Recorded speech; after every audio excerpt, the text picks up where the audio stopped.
2 cents there. You know, we don't get retakes in the real world. That was a really nice gift. And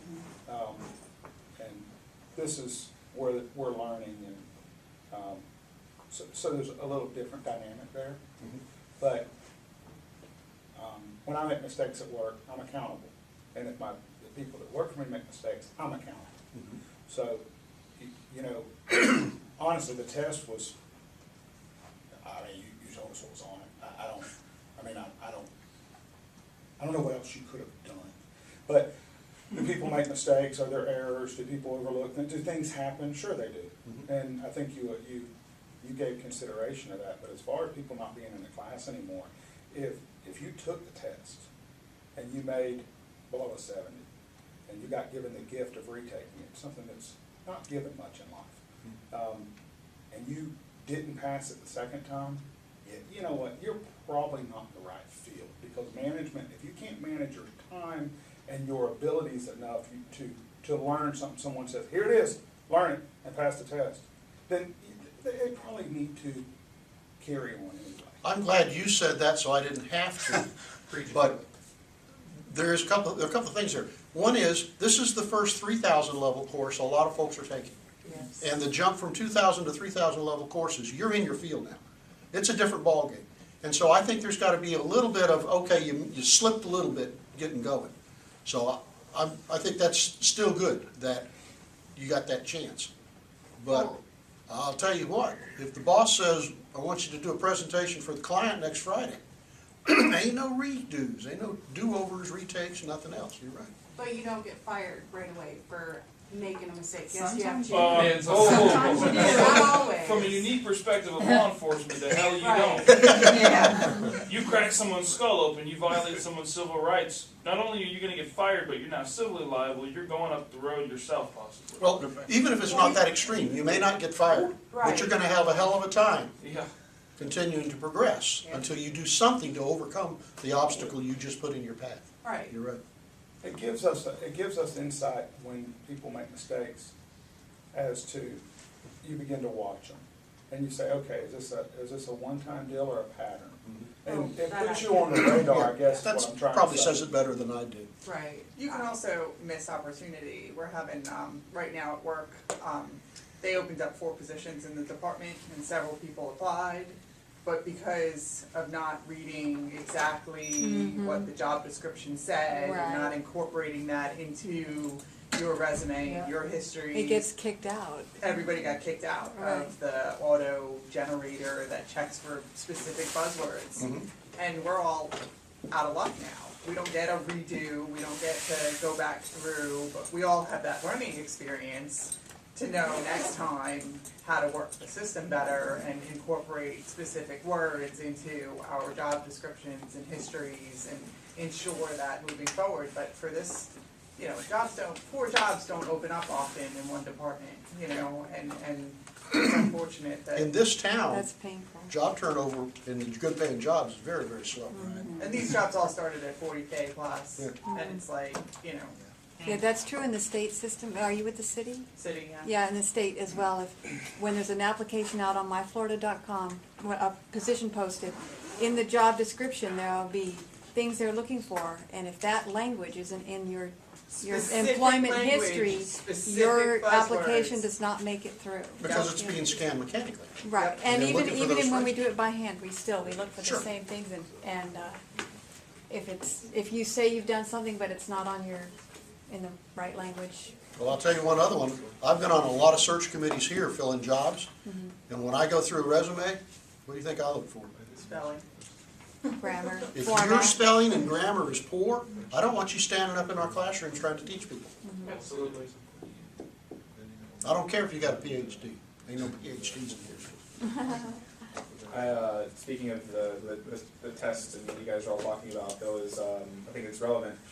I worked at a place for 5 years, and in 5 years, when you go from where I was 21 at the time to 26, I can't do math right now. You grow a lot in 5 years, and towards the end of when I worked there, I got feedback that a couple of the managers had a perception of me that they had gotten in the first few weeks that I worked there.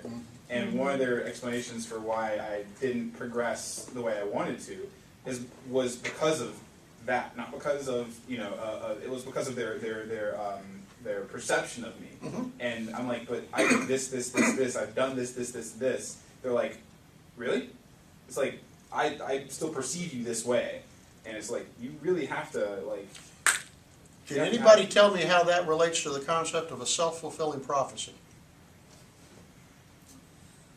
Well, if you think that they can't do it. When then- you make an initial Right. judgment on someone, you tend to look for things that will reinforce That their belief. judgment. And you don't see the And other you side. overlook many, many other things. I have to add, as y'all, I know we don't all know each other, but I'll tell y'all a little bit. I fly all over the country for my company, helping out what I do. All the divisions they grade us in efficiencies. And my department's efficiency is the highest in the company by double in a lot of cases.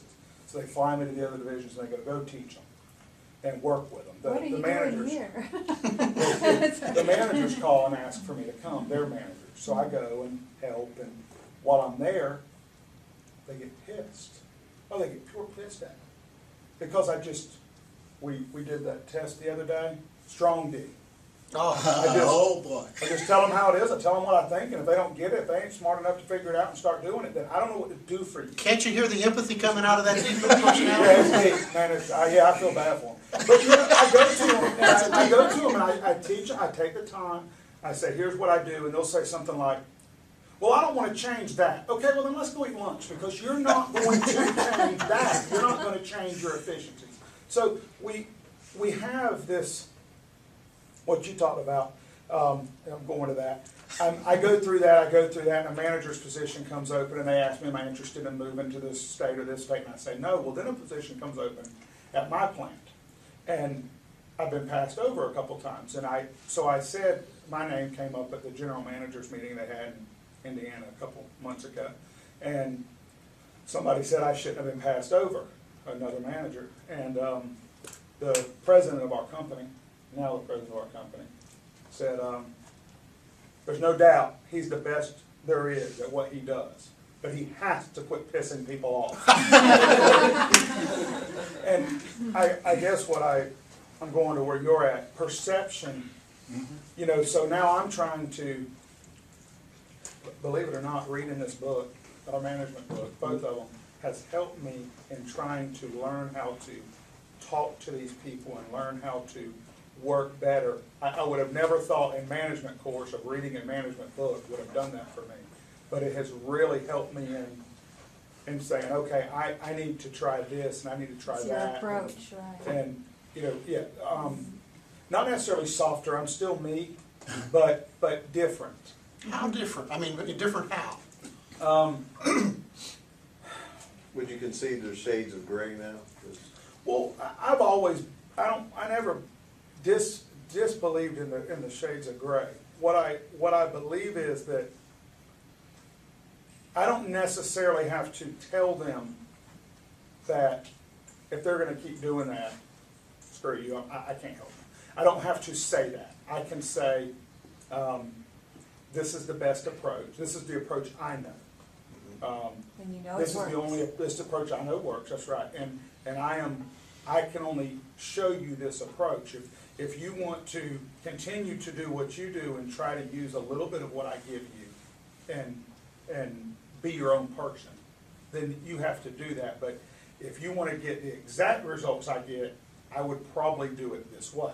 I've never heard a depersonality come back and relate that well. Well, I can tell you how difficult it is. It's happened at 39 years old for the first time because my personality is very much, I don't understand why you don't get it. You're an idiot, and I can't. And I know that's I know that's not. Somebody said here the other day, asked if depersonality, strong D's had Asperger's, and I thought in the back of the room, and I apologize if anybody's here today. I don't think they are. I thought, what a damn idiot. And because that is. I think I was, Well, you know why? Because I'm not able. what they love about me at work is what they hate about me. That's a D. What makes me great Yeah. is my biggest weakness. And I'm trying to learn how to, you asked me when I talked to you last week to bring this up, and or about a month ago, but I wanted to, it was an opportunity. This to is bring it. perfect. I wanted to, I'm trying to figure out how to temper it and make it an asset and not such a weakness, and more of an asset. I tell you, I hope this is coming across good on the video, because I am gonna capture it, I'm gonna get a model release signed by you, and I've spent my life working with D personalities and trying to get them to see what you're expressing right now. That's the hardest personality type to work with, because what they have always done has worked for them. Why should they change? So this, keep going. The reason you have to change is because you have to realize everybody deals with a D at some point in time. And when you're dealing with them, you think they're just rude, they're obnoxious. Basically, they're just telling you what's right, what they know's right. Now, I'm not saying that when I tell what I think to people, I look for their feedback. But the way I say it does not make you want to give me feedback. It makes you want to, other personalities want to go, just kind of climb up and walk away and put up their guard. And I'm having to learn, These get extremely defensive. well, they do, they get defensive. I'm like, why are you defensive? I'm just telling you you're not doing it right.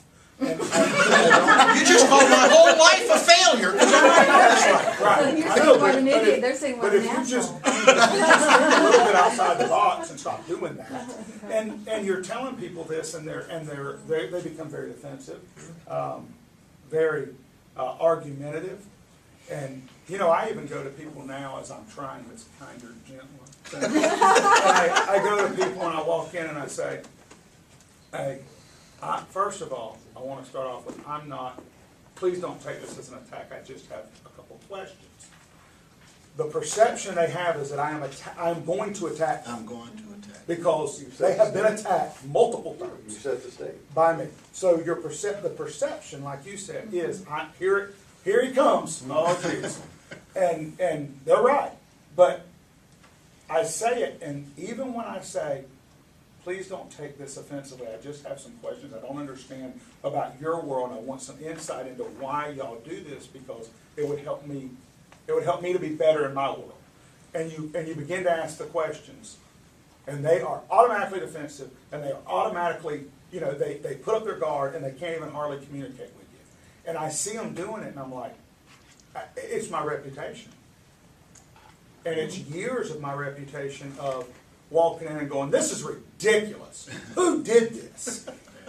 Now, if I'm going down there and they want me to go down there and do this, management wants me to go down there and stir the pot, they love it. Send me down there. But when they don't want me to stir the pot, like I said, what they love about me, they hate about me. Oh, they're talking about you coming for weeks in advance. Oh my God, he's coming. Yeah, he's coming. Oh, there's no Oh, doubt. yeah. Oh, yeah, when I'm going, I'm getting calls going, are you really coming? When are you getting here? Well, how long are you going to be here? Well, Right. and then when I get there, oh, they treat me so nice. And then when I leave, they talk so bad about me. And they just, I have a suggestion maybe for you and for you. For you, I think part of the problem is also with the management, because when you have someone that works for you, you should really meet with someone after their first 30 days or whatever and try and talk about, if you have a perception of someone, you should give them a chance, if it's a negative perception, to help them explain whatever it is that they have that negative feeling about, and then maybe also use that as a learning experience, because I don't know where I read this, but it was in one of my classes or maybe in this book, which is really a good idea, I think, that after you have been on a new job for a little while, and if your management hasn't come to you, you might want to suggest meeting with them and saying, I've been here maybe a month or two, I'd like to see how am I doing, is there something that I can improve on or whatever. So sometimes as the new employee, you have to kind of be a little bit assertive, and maybe that would help you. Let me interrupt. You go first. Okay. Yeah. What I was going to say, and I'm really piggybacking on your comment.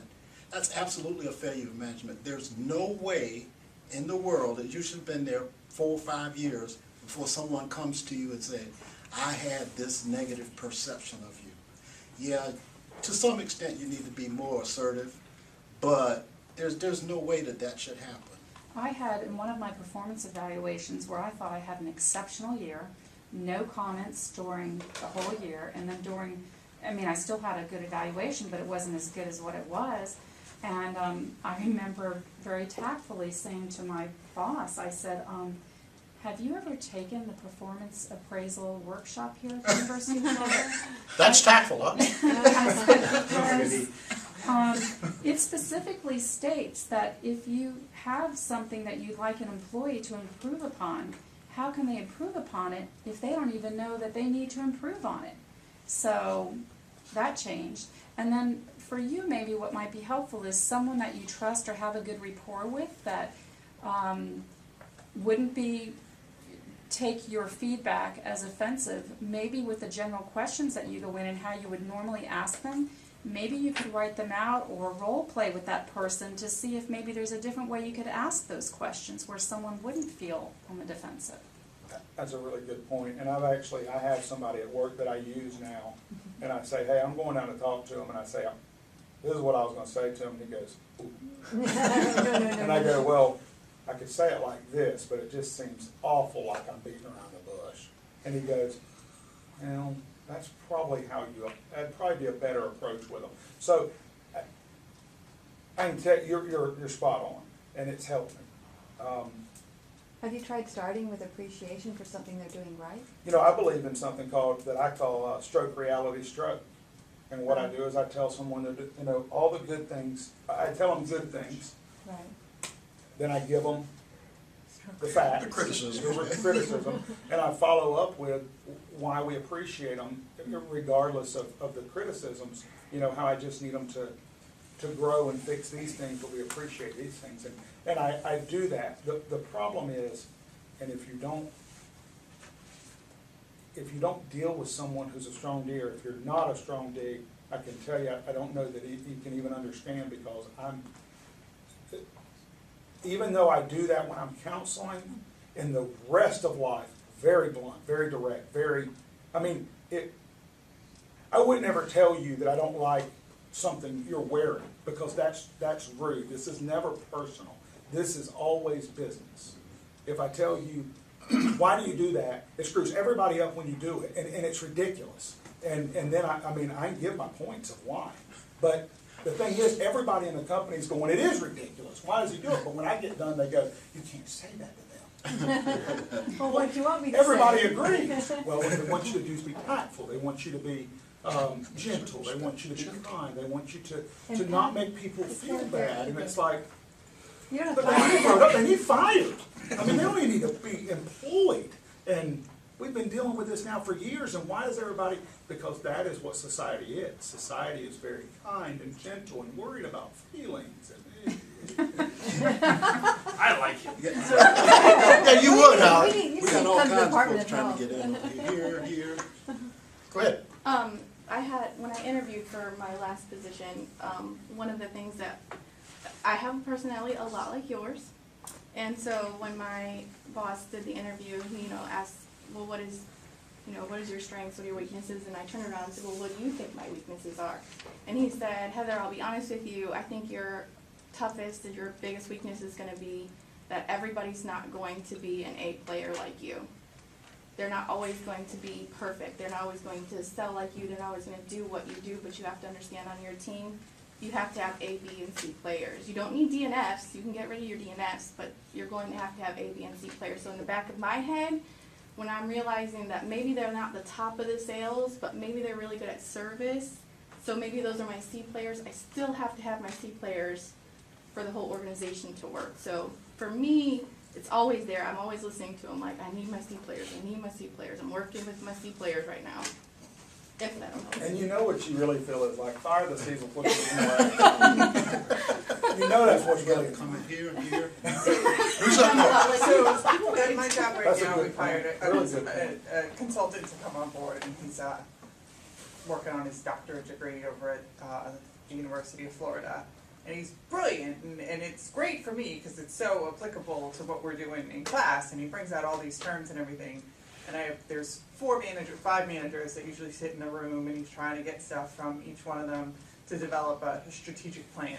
So, and he's interviewed all the staff and everything, and we have one guy who's an obvious D on the team, and he talks about like Greenleaf's theories of servant leadership and all these other, and the guy's like, are you kidding me? I just need to tell my people what to do, they need to go. And like, I can see the class of employee that he works with does need direct and needs to be supervised in a different manner than some of the administrative people. So I think, you know, like there are roles where Ds can be wildly successful, and granted, their staff is still going to say, oh, we need morale, we need more fluff, we need this, and he's like, no, I just need you to do your job. Like, at the end of the day, that's the way he looks at things, and I mean, they do get their jobs done, and they do a good job at what they do, but the employees are the ones who are saying, we need kind of more fluffy stuff. We hate our jobs. Let me just interject for a moment, then you're next. You ever heard of the principle of exchange? If you've got a lawnmower and I've got $100 and I buy your lawnmower, you wanted the $100 more than you did the lawnmower. I wanted the lawnmower more than the $100. We're both better off than we started. Now, if we're going to continue to have exchanges, a relationship, what's got to be happening? You both have to want what you're getting. You both have to feel like you're getting more than you're giving. And to me, to the D personality, my comment is think in terms of that exchange. Not what you're giving, but what are they getting? And if they don't see the value in what you're doing, you've got to change it. Because if they're not happy with that transaction, their motivation's going down, and those transactions, those relationships are going to deteriorate. And it is a long road to try to correct that, or even adapt it somehow. Ben? I'll tell you, my father was a very strong D personality, and I mean, he was the self-righteous asshole of, among all of them. But he did construction management most of his life, and one of the things that, I mean, in his first 5 years doing it, people kept telling him, like, yeah, you know, you're getting the job done, but people don't like you. And he went through some training for something, and his D personality came out of being in the military, and he went through some training for a couple years, and he came back into construction management, and he learned how to motivate people, how to understand people, how they think, why they do what they do, and he would, I mean, he'd come on the job and he would, you know, offer people bonuses for, you know, doing their job correctly. He'd give, you know, just randomly, he'd take people out drinking or for state lunch, and he really just got underneath people's psyche, I guess, as far as, you know, motivating them.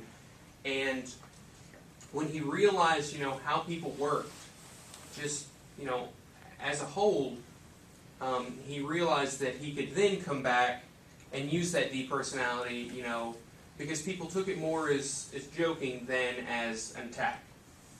They felt like he was on their side. Absolutely. Right. Very good. Well, and that's more of the process as you go through it.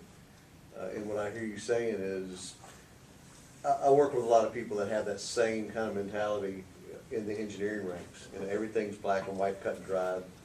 And what I see is they understand what they're talking about so well that when a question or an issue is presented, they immediately jump to the solution. They've already done all the work. It's just so natural. And when the solution is presented, the person on the other side has no idea how you got there. You know, how did you get from where I'm at to where what you're telling me? It makes no sense, and then you're telling me I'm stupid. You know, it's that relation of how to come down and get, like this guy's saying, get down to where they're at and bring that whole being up. Because, you know, I'm a little bit like you in that same way, where you just, it's a mental thing. There's black and white, it's cut and dried, here's the answer. But there's more of that psyche that needs to come with it and get that motivation going. And once you start buying into that, having the answer is great. Take that challenge of how to roll them people up to where you're at and get them to move in your direction, then you. Well, let's remember too, it depends on the types you're talking to. Because you're talking to an S personality, while nothing you're saying is meant to be personal, everything I'm hearing is personal. Yeah, and that's what they all are. I deal with a bunch of engineers, that's who I'm dealing with, and they're all so sensitive. I mean, it's just like a big, it's like a, you just want, everybody wants to hug. And I just don't have the, you know what, my department, we're great. We get along wonderful. That's because you've driven out everybody else who can't That's stand right, it. run out all the ones who aren't gonna make it. No, I mean, but my department appreciates the fact that I stand up for them and I'm They on their trust team you. and I They treat them trust well. you. They do trust me. And they like the fact that if they come to me with an issue, they know I'm going to go after it to solve it. Where the issue comes in and what I'm trying to do better is when I go up to solve the problem, not just pissing everybody off. But like you say, the problem is when you're dealing with a bunch of S personalities, they're automatically, they're already, it is personal. And what I have difficulty with is trying to not make, like I say, I go in, I go, I don't want this to be personal, it's already personal. If I go in and go, hey, you did really good on this right here, it really helped us. I was wondering if in the future, if we could maybe do this, they're automatically defensive. Well, I mean, you know, well, sometimes that's just not possible because they're like, oh, dude. Well, but when people come to me, and I guess it's my personality, when they come to me and say, we want to start doing it this way. Okay, well, we're gonna start doing it that way. Yeah, because they're talking to you like a D. Yeah, and I go, yeah, we're gonna do it. That's what we're gonna do. Whole different. So learning how to talk to, the point I think you're right, is trying to learn how to talk to S's particularly. S's particularly. And maybe a social setting to initiate that meeting Is a would good help. yeah. This is love steak. Go. There's two things I wanted to mention. The first was in regards to your exchange thing. I think, at least with the Ds I've worked with in the past, I think what they think is, oh, you're getting a paycheck. That's your swap. Your keep forgetting the word you're using. Anyway, from what I've understood from previous classes and from research I've done, and from experience myself, is that pay is only good at keeping someone from being unhappy. An example for that is if you're paid below what people should be making for your job, you're going to be unhappy. If you're paid above, it's not necessarily going to make you happy. What makes you happy is things like encouragement and, like management by walking around and stuff like You're that. talking about a guy named Hertzberg. I don't know if it's been in your readings yet. Motivators and satisfiers. Yeah. Money can satisfy you, but it's not going to motivate you very long for very much. Go ahead. And the second thing that I wanted to mention, I may have already forgotten. I'm very comfortable with that feeling, not a problem. Just a quick story about, kind of along the same line. There was, I used to do a lot of labor relations stuff, working with, unions and management and fighting and stuff.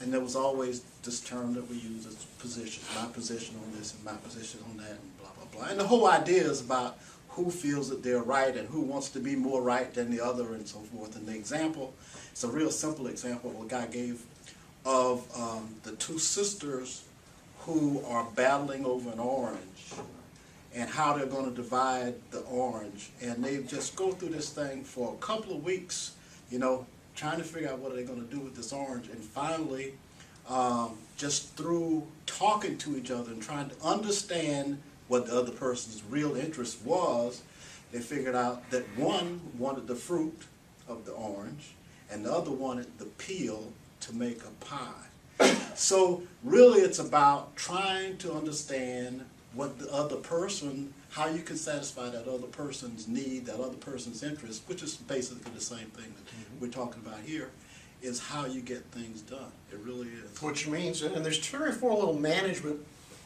lessons in all of this. How do you know what people working for you want if you don't know anything about it? Yeah. If you've never even sat down and had lunch with them. Second thing is, your and my job as a manager is above all to take care of our people. Yeah. Yes, we have to get the job done, I know that. But the most important thing you've got going for you is your people. And if that's not your high priority, go somewhere else. If you're going to take care of your people, that means you don't let them go for extended times without some feedback and some letting them know how they're going along. Turn that around though. You and I, in every job we get into, somewhere within the first 60 to 90 days, we need to identify 2 or 3, what I call heroes, godfathers, or potential mentors, and develop that relationship. Stop by and chat once in a while, ask them for some advice. Because too many managers, it's too easy never to give you any feedback until it's evaluation time. And that's called sandbagging. I wait until you get in here and you think things are good, and then bam, right over the head. That is a failure in management. The other thing I wanted to ask about, So it came back to you? yeah, it came back to me. Cool. And I wanted to run it to you guys before I mentioned it as a recommendation for the problem that you were having and how to talk to people. What do you guys think about? Have you ever seen the movie Inception? No, I have not. The basic idea is that they try to implant an idea in a guy's head and convince him that it's his own idea. So whenever you're dealing with people, would it be helpful to say, instead of saying, you need to do this, but sit down with them and say, what do you think about this situation? What do you think about if you did it this way? Do you think this will be more successful? Well, let me tell you what they've done in previous locations, and it's been successful. What do you think about that? Do you think making it their idea would make it... If you can do it. I bet you'd have a tough time doing I'm it. actually really good at that. That's probably one of Because my that's how you greatest communicate strengths. with the D. It's called manipulation. It is. What you're saying. That's probably one of my very strongest, and one of the, we talk about it sometimes at work, but one of the best examples, matter of fact, they like to, they'll say, oh, stop, don't listen to him no more, he's doing it again, and they'll say, he's doing the Yoda, the mind trick on us, and, and because I'm very good at presenting my side and bringing people to it. Now, I had to have, one time we needed we scan our material when we put it out in the yard, we scan it all in, and there's just lots of stuff. So, they called me and told me from up front, management said, hey, we need to get a scan in the yard. And I said, oh, jeez, I mean, it's a major feat. So, I called in a couple guys and I said, man, I said, these locations I got to give y'all, I said, they stink. I said, y'all are complaining about them not being right? And he goes, yeah, they haven't been quite right lately. And I said, well, what do you think we ought to do? I said, I don't know how we can get the right locations. And one of the guys goes, well, we're going to have to scan the yard. And I go, man, that's too much work, scanning our yard. And he goes, well, we're going to have to do it. He goes, we can't just be looking for this stuff everywhere. He goes, we got to know where it's at. And I said, well, if we're going to scan it, I want to scan everything. And he goes, well, I think we need to do it. And I said, well, we're slow tomorrow. If y'all want to do it, let's do it. Usually it takes about a day and a half to scan the yard. 2 people scan the whole yard in about 4 hours. It was their idea. They wanted to do it. There you go. And I just loved it. By the way, you know how to manipulate a D? Tell them it Don't can't be tell done. them, don't can't be tell them, don't Yeah, tell tell them. them it can't be done. You know, I'll go do it myself. it's gonna take, yeah, that's right. I'll just go take care of it. No, you don't have to worry about it. No, they can be, yeah. When they come back in and tell me something I've told them to go do, can't be done, it's like, what do you mean it can't be done? Come on. Go right there.